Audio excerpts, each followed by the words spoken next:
전투기 개발 사업은 운용 단계 이후에도 다양한 산업적 의미를 가집니다. 전투기는 수십 년 동안 운용되는 장비입니다. 운용이 종료되는 시점에는 해체와 폐기 과정도 필요합니다. 최근 방산 산업에서는 친환경 폐기 절차에 대한 관심도 높아지고 있습니다. 항공 장비 해체 과정에서 환경 영향을 최소화하려는 연구가 진행되고 있습니다. 군사 장비도 장기적으로 환경 관리 기준을 고려해야 한다는 인식이 확산되고 있습니다. 방산 산업이 지속 가능한 산업으로 평가받기 위해서는 장비 운용 이후 단계까지 체계적인 관리가 이루어질 필요가 있습니다. KF-21 역시 장기적으로 이런 환경 관리 기준을 고려할 필요가 있습니다. 전투기에는 다양한 금속 소재와 복합 소재가 사용됩니다. 일부 소재는 재활용이 가능하지만 일부는 전문 처리 과정이 필요합니다. 환경 기준을 반영한 해체 절차가 마련되면 방산 산업의 지속 가능성도 높아질 수 있습니다. 항공 장비 해체 과정에서 발생하는 금속 자원과 복합 소재를 효율적으로 분리하고 처리하는 기술도 중요합니다. 재활용 가능한 자원을 체계적으로 관리하면 산업 자원 활용 측면에서도 긍정적인 효과가 나타날 수 있습니다. 해외 전투기 사업에서는 폐기 절차가 제대로 준비되지 않은 사례도 존재합니다. 오래된 항공 장비가 장기간 방치되면서 환경 문제를 일으킨 사례가 보고된 적도 있습니다. 항공 장비 해체 과정에서 발생하는 화학 물질과 폐기물 관리가 충분히 이루어지지 않았기 때문입니다. 방산 산업에서도 환경 관리 기준이 중요해지는 이유입니다. 일부 국가에서는 노후 항공 장비가 야외에 장기간 보관되면서 토양 오염 문제가 제기된 사례도 있습니다. 이런 사례는 장비 폐기 계획을 미리 준비하는 일이 얼마나 중요한지를 보여줍니다. 친환경 방산 전략은 최근 여러 국가에서 논의되는 주제입니다. 군사 장비 개발 과정에서 환경 영향을 줄이려는 시도가 이어지고 있습니다. 소재 선택과 정비 과정에서도 환경 기준이 반영됩니다. 항공 산업은 기술 수준이 높은 분야이기 때문에 환경 관리 기술도 함께 발전할 가능성이 있습니다. 환경 기준을 반영한 소재 연구와 정비 기술이 발전하면 방산 산업 이미지도 긍정적으로 변화할 수 있습니다. 군사 기술이 환경 관리 기술과 함께 발전하는 구조가 형성될 가능성도 있습니다. KF-21 사업이 장기적으로 운용된다면 정비 기술과 해체 기술도 함께 축적될 것입니다. 항공 장비 정비 기업이 관련 기술을 확보하면 산업 경쟁력도 높아집니다. 정비 기술과 환경 관리 기술이 결합되면 새로운 산업 영역도 만들어질 수 있습니다. 방산 산업이 친환경 기술과 연결될 수 있다는 점에서 의미가 있습니다. 항공 장비 유지 관리 경험이 축적될수록 정비 산업의 전문성도 높아집니다. 정비 기술과 데이터 분석 기술이 결합되면 장비 운용 효율도 함께 개선됩니다. 민간 항공 산업과 협력하는 구조도 중요한 주제입니다. 군용 항공 장비와 민간 항공 장비는 기술적으로 겹치는 부분이 많습니다. 항공 정비 기술과 항공 전자 기술, 항공 소재 기술이 대표적입니다. 연구 성과가 공유되면 산업 효율이 높아질 수 있습니다. 항공 정비 인프라를 공동 활용하는 방식도 논의될 수 있습니다. 시험 시설과 연구 장비를 함께 활용하면 연구 비용을 줄이고 기술 개발 속도를 높이는 효과도 기대할 수 있습니다. 한국에는 이미 다양한 항공 정비 기업과 연구기관이 존재합니다. 군용 항공 정비 경험이 축적되면 민간 항공 정비 산업에도 긍정적인 영향을 줄 수 있습니다. 항공 정비 인력 양성에도 도움이 됩니다. 기술 인력 이동이 자연스럽게 이루어질 경우 항공 산업 전체 경쟁력이 강화될 가능성이 있습니다. 정비 경험이 축적된 인력이 민간 항공 산업으로 이동하면 산업 전반의 기술 수준도 함께 높아질 수 있습니다. 해외 항공 산업에서는 군용과 민간 항공 산업 협력이 활발하게 진행되는 경우도 있습니다. 연구 장비와 시험 시설을 공동으로 사용하는 방식입니다. 다만 일부 국가에서는 협력 구조가 복잡해 연구 일정이 지연된 사례도 존재합니다. 관리 구조가 명확하지 않으면 협력 효율이 떨어질 수 있습니다. 연구기관과 기업 사이 역할 분담이 불명확하면 기술 개발 속도가 늦어지는 문제도 발생할 수 있습니다. 한국 항공산업은 비교적 협력 구조가 유연하게 운영되는 편입니다. 연구기관과 기업, 공군이 함께 참여하는 구조가 유지되고 있습니다. KF-21 사업에서도 이런 협력 방식이 활용되었습니다. 연구 인력과 기업 기술이 결합되면서 항공산업 기반이 확대되었습니다. 다수의 협력 기업이 참여하면서 항공산업 생태계도 점차 넓어지고 있습니다. KF-21 전투기 개발 사업은 단순한 무기 확보 차원을 넘어 다양한 산업 분야와 연결될 수 있습니다. 항공 기술이 축적되면 군사 분야뿐 아니라 민간 산업에서도 활용 가능한 기술이 늘어납니다. KF-21 개발 과정에서도 항공전자 장비, 정밀 가공 기술, 데이터 분석 기술 같은 분야가 함께 발전했습니다. 이 기술을 확장적으로 활용하려는 시도가 이어질 경우 새로운 산업 영역이 만들어질 가능성도 있습니다. 항공 산업에서 최근 주목받는 개념 가운데 하나가 디지털 트윈 기술입니다. 실제 장비와 동일한 구조를 가상 환경에 구현해 운용 상태와 정비 상황을 분석하는 방식입니다. 전투기 운용에서는 비행 기록과 장비 상태 데이터를 분석하는 일이 중요합니다. 디지털 트윈 기술이 적용되면 실제 기체 상태를 가상 환경에서 동시에 확인할 수 있습니다. 정비 일정과 부품 상태를 분석하는 과정도 더 정밀해질 수 있습니다. KF-21 사업에서 축적되는 비행 데이터와 정비 데이터는 디지털 트윈 기술 적용에 유리한 환경을 제공합니다. 전투기 운용 데이터를 기반으로 가상 기체 모델을 구축하면 정비 효율을 높일 수 있습니다. 정비 인력이 장비 상태를 사전에 확인하고 대응할 수 있기 때문입니다. 항공 산업에서는 정비 효율 향상이 비용 절감으로 이어지는 경우가 많습니다. 정비 일정이 최적화되면 전투기 가동률도 높아질 수 있습니다. 해외 항공 산업에서는 디지털 트윈 기술 적용이 빠르게 확대되고 있습니다. 일부 전투기 사업에서도 비슷한 방식이 시도되었습니다.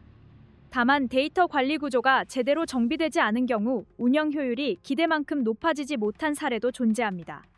운용 데이터와 정비 데이터가 서로 분리된 상태에서는 디지털 분석이 제대로 이루어지기 어렵기 때문입니다. 기술 도입보다 데이터 관리 체계 구축이 더 중요하다는 평가가 나오는 이유입니다. 한국 항공산업은 비교적 체계적인 데이터 관리 구조를 구축하고 있습니다. KF-21 개발 과정에서 시험 데이터와 연구 자료가 단계적으로 축적되었습니다. 이 데이터는 향후 운용 분석에도 활용될 수 있습니다. 항공 정비 기업과 연구기관이 함께 협력할 경우 디지털 트윈 기반 정비 모델을 구축하는 것도 가능합니다. 전투기 운용 효율이 높아지면 공군 전력 유지 능력도 강화됩니다. 전투기 기술은 재난 대응 분야에서도 활용 가능성이 있습니다. 고성능 항공 장비는 넓은 지역을 빠르게 탐색할 수 있습니다. 항공 정찰 능력을 활용하면 산불 감시나 재난 지역 상황 확인에 도움을 줄 수 있습니다. 전투기 자체가 직접 대응 임무를 수행하지 않더라도 항공 정찰 자료를 제공하는 방식은 충분히 활용될 수 있습니다. 대형 산불이 발생했을 때 넓은 산림 지역을 신속하게 확인하는 일은 쉽지 않습니다. 항공 감시 장비가 활용되면 화재 확산 방향을 파악하는 데 도움이 됩니다. 항공 전자 장비가 발전하면서 고해상도 관측 장비도 계속 개선되고 있습니다. 항공 정찰 자료가 확보되면 지상 대응 조직도 더 정확한 대응 계획을 세울 수 있습니다. 한국은 산악 지형이 많은 국가입니다. 산림 지역 관리와 재난 대응 능력이 중요합니다. 항공 기술이 발전하면 재난 대응 능력도 함께 향상될 수 있습니다. KF-21 개발 과정에서 축적된 항공 기술은 향후 다양한 분야로 확장될 가능성이 있습니다. 항공 산업 발전이 국가 안전 관리 역량에도 기여할 수 있다는 점에서 의미가 있습니다. 스타트업 산업과의 연결도 중요한 주제입니다. 항공 산업은 다양한 기술 분야가 결합된 산업입니다. 소프트웨어 개발 기업과 센서 기술 기업, 데이터 분석 기업이 함께 참여할 수 있습니다. KF-21 관련 기술이 민간 산업으로 확장될 경우 새로운 기업이 등장할 가능성도 있습니다. 연구개발 사업과 스타트업 투자 구조가 연결되면 기술 사업화 속도도 빨라질 수 있습니다. 해외 방산 산업에서는 스타트업과 협력하는 구조가 활발하게 운영됩니다. 새로운 기술을 빠르게 도입하기 위한 방식입니다. 다만 일부 국가에서는 투자 구조가 불안정해 연구개발 성과가 사업화로 이어지지 못한 사례도 존재합니다. 연구 성과가 실제 산업으로 연결되지 않으면 기술 발전 효과가 제한될 수 있습니다. 한국 항공산업은 연구기관과 기업 협력 구조가 비교적 안정적으로 유지되고 있습니다. KF-21 개발 사업에도 다양한 협력 기업이 참여했습니다. 중소기업과 연구기관이 함께 참여하면서 기술 기반이 넓어졌습니다. 이 구조가 유지된다면 항공기술 스타트업이 성장할 가능성도 충분합니다. 국가 연구개발 사업이 산업 생태계 확장으로 이어질 수 있다는 점에서 KF-21 사업은 중요한 의미를 가집니다. 국방과학연구소는 해룡 미사일 개발 과정에서 축적한 기술력을 더욱 고도화하여 차세대 한국형 대함 미사일인 해성 미사일 개발에 성공했습니다. 특히 개발 과정에서 가장 핵심적인 고성능 터보팬 제트 엔진을 성공적으로 확보할 수 있었던 것은 국방과학연구소와 국내 순항 엔진 개발 기업 간의 기술 협력과 군사 기술 공유가 이루어진 덕분이었습니다. 순항 미사일 엔진 기술은 해성 미사일 개발의 결정적 기반이 되었으며 대함 미사일 해성은 러시아 R-95TP-300을 참고해 국산화하는 데 성공했습니다. 실시된 극초음속 현무 미사일의 1차 시험 발사보다 한 단계 발전한 2차 발사에서는 일단 분리와 탄두 분리까지 모두 성공했으며 이후 분리된 탄두가 극초음속 속도로 비행하는 데 성공함으로써 한국은 세계 5대 극초음속 미사일 개발국 반열에 이름을 올릴 가능성을 확실히 보여주었습니다. 우리 기술진과 국방과학연구소의 오랜 연구와 노력이 만들어낸 값진 성과라 할 수 있습니다. 이제 한국은 극초음속 순항 램제트 엔진을 직접 보유한 국가가 되었으며 이는 미사일 추진체 분야에서 한국의 기술력이 대륙간 탄도미사일급 발사체를 개발할 수 있는 수준에 도달했음을 의미합니다. 중국 매체들은 한국의 현무 미사일 개발을 둘러싸고 각종 억측을 제기하며 평가절하를 시도하고 있습니다. 우크라이나의 기술을 해킹했다는 주장부터 중국 둥펑 계열보다 뒤떨어진다는 주장까지 사실과 동떨어진 내용이 반복되고 있지만 실제 성능과 개발 속도를 확인하면 이러한 비난이 설 자리는 점점 좁아지고 있습니다. 현무 극초음속 미사일은 현재 개발되고 있는 첨단 무기 체계의 전형적인 구조를 갖추고 있으며 이는 핵탄두를 운반하는 ICBM의 단계 분리 방식과 상당히 유사합니다. 순항 속도만 해도 마하 9에 달하고 순간 최고 속력은 마하 15 이상에 이르는 것으로 알려져 있어 사실상 ICBM급 에너지를 갖춘 무기라고 평가할 수 있습니다. 특히 한국이 확보한 기술 중 핵심은 약 50톤급 출력을 내는 군용 엔진을 4기 묶어 200톤급 클러스터링을 구성하고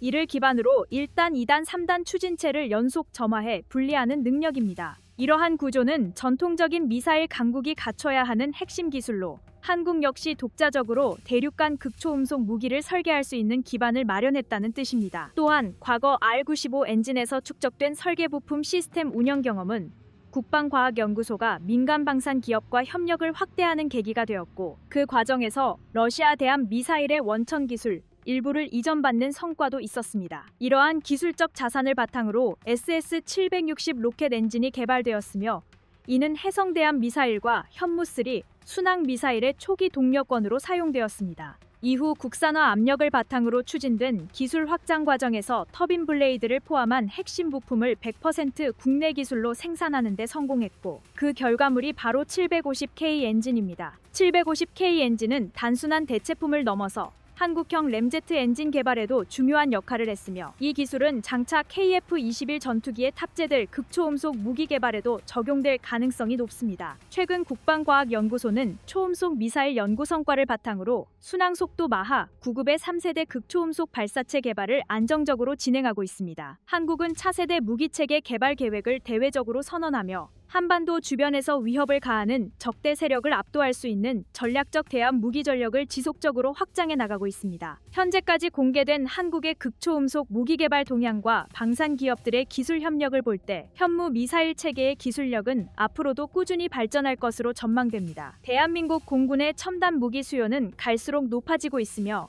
국내 군사기술 발전 속도는 과거의 무기들을 단기간에 구형화해버릴 만큼 빠르게 변하고 있습니다. 이러한 흐름 속에서 KF-21 전투기는 새로운 합동 편대 운용 개념을 기반으로 한 차세대 유무인 복합 비행 체계를 구축할 예정이며 이에 대한 기술 개발 소식이 또 한 번 화제를 불러일으키고 있습니다. 한국항공우주산업과 국방과학연구소는 최근 새로운 성과를 공개해 국내뿐 아니라 전 세계 군사 전문지와 외신들의 주목을 받고 있습니다. 이번에 발표된 기술은 KF-21 전투기와 편대 비행을 수행할 한국형 무인 전투기 관련 개발 진척 소식이었습니다. 한국 공군은 앞으로 KF-21 보라매 한 대가 KUS 계열 무인기 4대를 통제하는 새로운 편대 개념을 운영하게 됩니다. 이 구조가 완전히 도입되면 단 한 명의 조종사만으로도 대규모 전력에 준하는 유무인 복합 편대 운용이 가능해지고 한 편대가 투사할 수 있는 무장량은 기존 대비 최소 4배 이상 늘어나며 작전 반경 또한 2배 가까이 확대됩니다. 이는 카이가 과거 공개한 KF-21 블록3 미래 발전안에서 핵심 요소로 설명된 개념으로 향후 한국형 유무인 전투 체계의 중심 기술로 자리 잡게 됩니다. KF-21이 양산 완성 단계에 진입했다는 흐름은 단순히 한 기종의 개발이 마무리 국면에 들어섰다는 의미를 넘어서 국내 전투기 개발 역량이 일정 수준에 도달했음을 보여주는 상징적인 사례로 해석할 수 있습니다. 전투기 개발 과정에서 가장 까다로운 구간은 시험 비행이 끝난 이후 실제 양산 기준을 충족시키는 단계입니다. 이 시점부터는 개별 기체의 성능보다 동일한 기준을 반복적으로 만족시킬 수 있는 생산 품질과 관리 능력이 더욱 중요해집니다. KF-21은 이 구간을 비교적 안정적으로 통과하고 있으며 이는 국내 항공산업 전반이 단순 제작 수준을 넘어 체계적인 관리 단계에 들어섰음을 의미합니다. 공군 인도가 가시권에 들어왔다는 점은 전략적인 측면에서도 의미가 큽니다. 전투기는 단순히 보유 대수를 늘리는 장비가 아니라 주변 안보 환경과 연계해 운용 개념이 함께 발전해야 하는 자산입니다. KF-21이 실제 부대에 배치되면 기존 전투기들과의 역할 분담, 임무 영역 설정, 작전 반경 운용 방식까지 함께 재정비될 수 있습니다. 이는 공군이 단기 대응 위주의 전력 운영에서 벗어나 보다 장기적인 시야에서 전력 구조를 설계할 수 있는 여지를 넓혀주는 변화로 이어집니다. KF-21과 관련된 긍정적인 사례로는 시험과 양산 준비 과정에서 국내 기술 축적이 단절없이 이어지고 있다는 점을 들 수 있습니다. 기체 구조 설계, 비행 제어 특성 조정, 장비 통합 과정에서 축적된 데이터와 경험은 단순히 현재 기체에만 머무르지 않습니다. 이러한 자산은 향후 개량형 개발이나 차기 전투기 사업으로 자연스럽게 이어질 수 있는 기반이 됩니다. 이는 개발 성과가 일회성에 그치지 않고 연속적인 발전 흐름으로 이어질 수 있음을 보여주는 부분입니다. 반대로 해외 전투기 사업에서는 양산 단계에 들어선 이후에도 기본적인 성능 조정이 장기간 이어지면서 초기 배치 물량이 제한적인 임무만 수행하도록 운용된 사례가 존재합니다. 이로 인해 도입국은 완전한 전력화를 기대했음에도 불구하고 상당 기간 동안 제한된 전력만을 활용해야 했습니다. 이러한 상황은 도입 비용 대비 효용에 대한 내부 평가를 어렵게 만들고 후속 물량 도입 결정에도 부담으로 작용했습니다. KF-21은 시험 단계에서부터 실전 운용을 염두에 둔 점검을 지속해왔다는 점에서 이러한 흐름과 일정한 차이를 보이고 있습니다. 양산 완성 단계 진입은 방산 산업 생태계 측면에서도 중요한 의미를 갖습니다. 이 단계에서는 기체 제작뿐 아니라 부품 공급 안정성, 품질 검사 기준, 생산 일정 관리가 동시에 맞물려 돌아가야 합니다. KF-21은 국내 업체들이 이러한 역할을 분담하며 참여하고 있고 이를 통해 단순 하청 구조가 아닌 협력 기반의 생산 환경이 유지되고 있습니다. 이는 향후 유지 보수와 성능 개선 과정에서도 국내 산업이 주도적인 역할을 할 수 있는 토대가 됩니다. 국뽕 요소를 과하지 않게 짚자면 KF-21이 2단계에 도달했다는 사실은 그 자체로 이미 충분한 의미를 지닙니다. 전투기를 독자적으로 개발해 실전 배치 단계까지 끌어올릴 수 있는 국가는 세계적으로 극히 제한적이며 그 과정에서 요구되는 기술적 완성도와 관리 역량은 매우 높은 수준입니다. KF-21은 비교적 안정적인 흐름 속에서 양산 완성 단계에 진입했고 이는 국내 항공산업과 군 운용체계가 함께 성장해 왔음을 보여주는 결과라고 볼 수 있습니다. 앞으로 KF-21이 실제 공군 전력으로 자리 잡게 되면 2단계에서 축적된 경험은 운용 안정성과 향후 개량 속도에 그대로 반영될 가능성이 큽니다. 이는 전투기를 외부에서 도입해 사용하는 구조와는 다른 흐름이며 국내에서 직접 관리하고 발전시킬 수 있는 자산을 확보했다는 점에서 전략적 의미를 갖습니다. 국제방산 전문 매체들이 한국의 KF-21 전투기 추가 도입 계약 소식을 주목해 다룬 이유는 이번 계약이 단순한 추가 주문을 넘어 한국 전투기 개발 사업이 안정적인 양산 구조로 접어들었음을 분명하게 보여주는 사례이기 때문입니다.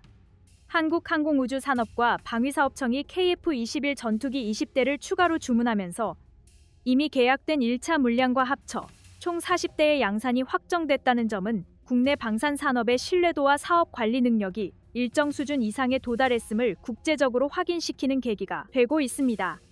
해외 매체들이 이 소식을 비교적 신속하게 전한 사실은 KF-21이 더 이상 국내 시험 단계의 전투기가 아니라 실질적인 전력 확보 수단이자 잠재적 수출 후보로 인식되고 있음을 보여줍니다. 이번 추가 계약의 핵심은 숫자 자체보다도 그 과정에 담긴 의미에 있습니다. 전투기 개발 사업에서 가장 중요한 분기점은 시제기 개발 성공이 아니라 양산 물량이 자연스럽게 이어지느냐는 점입니다. 초기 계약은 정책적 판단과 상징성이 작용할 수 있지만 추가 물량은 철저히 현실적인 기준에 따라 결정됩니다. 일정 준수 여부, 제작 안정성, 성능 검증 결과, 향후 개량 여지까지 종합적으로 검토되지 않으면 추가 계약은 쉽게 이뤄지지 않습니다. 그런 점에서 KF21의 40대 양산 확정은 이미 여러 차례 내부 검토와 판단을 통과한 결과로 해석할 수 있으며 사업 전반이 계획된 궤도 안에서 운영되고 있다는 신호로 받아들여집니다. 40대라는 물량은 공군 운용 측면에서도 의미가 작지 않습니다. 일정 규모 이상의 기체가 확보돼야 조종사 양성, 정비 인력 배치, 부대 운용 계획이 안정적으로 설계될 수 있기 때문입니다. 소수 기체만 운용하는 경우에는 훈련과 실전 운용이 분리되기 어렵고 기체 가용률 관리에도 한계가 발생합니다.